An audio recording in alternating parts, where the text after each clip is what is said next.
ലോക കായിക രംഗത്ത് വളർച്ചയുടെ കഥയാണ് ഫുട്ബോളിനുള്ളത്.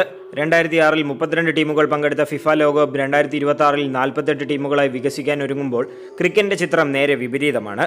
2007 16 ടീമുകൾ പങ്കെടുത്ത ക്രിക്കറ്റ് ലോകകപ്പിൽ ഇന്ന് 10 ടീമുകൾ മാത്രമാണുള്ളത്. ഫുട്ബോൾ വളരുമ്പോൾ ക്രിക്കറ്റ് ചുരുങ്ങുന്നു. എന്തുകൊണ്ടാണ് ഈ പ്രതിഭാസം സംഭവിക്കുന്നത്? ഈ ചോദ്യത്തിനുള്ള ഉത്തരം തേടിയാൽ അത് ചെന്നെത്തുന്നത് ക്രിക്കറ്റിനെ ഒരു മതമായി കാണുന്ന ഒരൊറ്റ രാജ്യത്തിലേക്കാണ്, ഇന്ത്യ. കളി ഭ്രാന്തമായി ഇന്ത്യയെ പോലെ ക്രിക്കറ്റിനെ സ്നേഹിക്കുന്ന മറ്റൊരു രാജ്യമുണ്ടോ എന്ന് സംശയമാണ്. ഈ അപാരമായ ആരാധക വൃന്ദമാണ് BCCI എന്ന ക്രിക്കറ്റ് ബോർഡിനെ ലോകത്തിലെ ഏറ്റവും വലിയ സാമ്പത്തികമായി ഭീമാകരമായ ശക്തിയായി വളർത്തിയത്. എന്നാൽ ഈ സാമ്പത്തിക ശക്തി ഉപയോഗിച്ച് BCCI ക്രിക്കറ്റിന്റെ ആഗോള വളർച്ചയെ തടയുന്നുവെന്നാണ് പല വിമർശകരുടെയും വാദം. 30 വർഷം മുമ്പ് ഈ ചിത്രം നേരെ തിരിച്ചായിരുന്നു. അന്നത്തെ ഏറ്റവും ദുർബലമായ ടീമുകളിലൊന്നായിരുന്നു ഇന്ത്യ. 1983 ലോകകപ്പ് ഫൈനലിന് തലേ ദിവസം BCCI president NKP Salve Lord's സ്റ്റേഡിയത്തിൽ 2 അധിക ടിക്കറ്റുകൾ ആവശ്യപ്പെട്ടിരുന്നു. എന്നാൽ ഇംഗ്ലീഷ് സംഘാടകർ സാൽവെ അപമാനിച്ച് ആ ആവശ്യം നിരസിച്ചു. ആ അപമാനമാണ് ക്രിക്കറ്റിന്റെ ചരിത്രം തിരുത്തിക്കുറിച്ചത്. ഇന്ത്യ കിരീടം നേടിയാൽ അടുത്ത ലോകകപ്പ് ഇന്ത്യയിൽ നടത്തുമെന്ന് സാൽവെ പ്രതിജ്ഞ എടുത്തു. ആരും പ്രതീക്ഷിക്കാത്ത ആ വിജയം ക്രിക്കറ്റ് ലോകത്തെ ഞെട്ടിച്ചു. തുടർന്ന് ക്രിക്കറ്റിന്റെ ഉടമസ്ഥാവകാശം ഇംഗ്ലീഷുകാരിൽ നിന്ന് തട്ടിയെടുക്കാൻ സാൽവെ തീരുമാനിച്ചു. പാകിസ്ഥാൻ, ശ്രീലങ്ക ക്രിക്കറ്റ് ബോർഡുകളുമായി സഖ്യമുണ്ടാക്കി അദ്ദേഹം ഒരു റൊട്ടേഷണൽ പോളിസി മുന്നോട്ട് വെച്ചു. ഓരോ 4 വർഷം കൂടുമ്പോഴും ലോകകപ്പ് മറ്റൊരു രാജ്യത്ത് നടത്തണം. ഇന്ത്യയിലും പാകിസ്ഥാനിലും ലോകകപ്പ് നടത്താനുള്ള ശേഷിയില്ലെന്ന് പറഞ്ഞ് ഇംഗ്ലണ്ട് അതിനെ എതിർത്തെങ്കിലും ഓസ്ട്രേലിയയുടെയും ന്യൂസിലാൻഡിന്റെയും പിന്തുണയോടെ പ്രമേയം പാസ്സായി.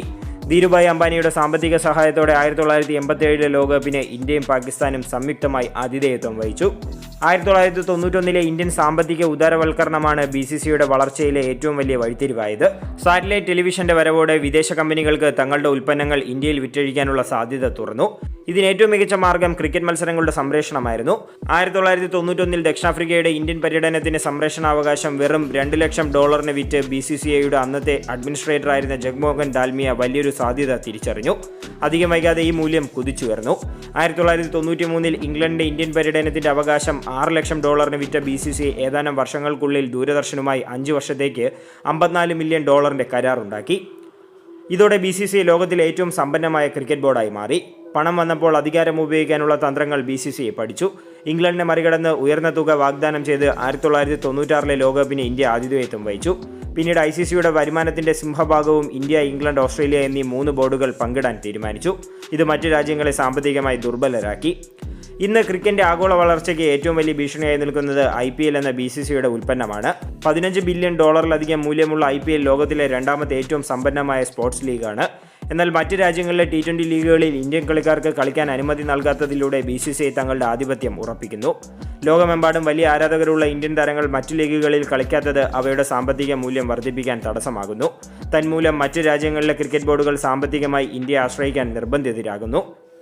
ലോകകപ്പ് ടീമുകളുടെ എണ്ണം കുറച്ചതിനും ഒരു കാരണമുണ്ട്. 2007 ലോകകപ്പിൽ ഇന്ത്യ നേരത്തെ പുറത്തായപ്പോൾ സംരക്ഷകർക്ക് വലിയ നഷ്ടമുണ്ടായി. ഇത് ഒഴിവാക്കാൻ ഇന്ത്യ കുറഞ്ഞത് 9 മത്സരങ്ങളെങ്കിലും കളിക്കുന്ന ഒരു ലോകകപ്പ് ഫോർമാറ്റ് BCCI ICCയെ കൊണ്ട് അംഗീകരിപ്പിച്ചു.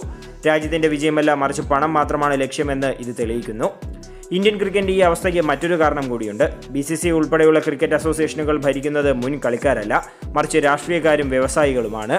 അമിത്ഷായുടെ മകൻ ജയ്ഷാ ICCIയുടെ ചെയർമാനായി ഇരിക്കുന്നതുൾപ്പെടെ നിരവധി ഉദാഹരണങ്ങൾ നിലവിലുണ്ട്.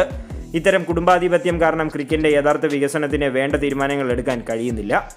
ക്രിക്കറ്റിനെ ബ്രിട്ടീഷുകാരിൽ നിന്ന് മോചിപ്പിച്ച് ലോകത്തിന് മുന്നിൽ ഉയർത്തിക്കൊണ്ടുവന്ന ഇന്ത്യ ഇന്ന് അതേ കായിക വിനോദത്തെ തങ്ങളുടെ സ്വാർത്ഥ താല്പര്യങ്ങൾക്കായി കൊന്നുകൊണ്ടിരിക്കുകയാണോ? ലാഭത്തിനും അധികാരത്തിനും വേണ്ടി ക്രിക്കറ്റിന്റെ മരണം വരെ അവർക്ക് താല്പര്യമില്ലേ? ഈ ചോദ്യങ്ങൾ ഓരോ ക്രിക്കറ്റ് ആരാധകന്റെയും മനസ്സിൽ ഉയരുന്ന ഒന്നാണ്.